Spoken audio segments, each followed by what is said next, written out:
بسم اللہ الرحمن الرحیم۔ مومنین، خمس ادا نہ کیا جائے تو نماز اور حج قبول نہیں ہوتے۔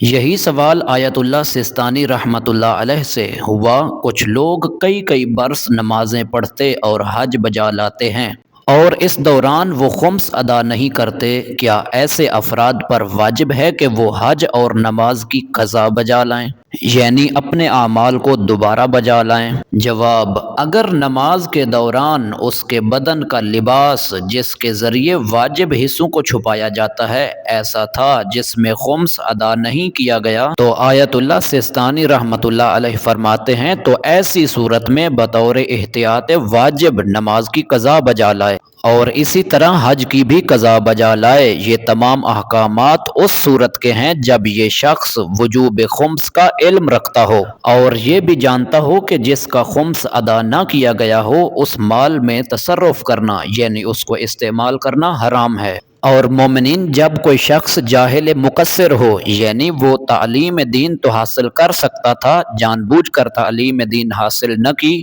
تو ایسی صورت میں اگر وہ شخص نماز اور حج بجا لاتا ہے اور خمس ادا نہیں کرتا تو اس کو نماز اور حج کی دوبارہ قضا بجا لانی چاہیے۔ لیکن اگر کوئی شخص جاہل قاصر ہو، یعنی کسی صورت میں علم دین حاصل کرنا اور اس تک پہنچنا ممکن ہی نہ ہو، تو اس کی نماز اور حج صحیح ہے۔ مومنین، یہ بہت ہی ضروری مسئلہ تھا جس پر میں نے آپ کو بتا دیا۔ اگر کسی لحاظ سے کوئی سمجھ نہ آئی ہو تو دوبارہ سوال کریں۔ مومنین، ویڈیو اچھی لگی ہو تو یوٹیوب چینل نور کربلا کو ضرور سبسکرائب کریں۔ محسن عباس قمی کو دیجیے اجازت۔ اللہ حافظ۔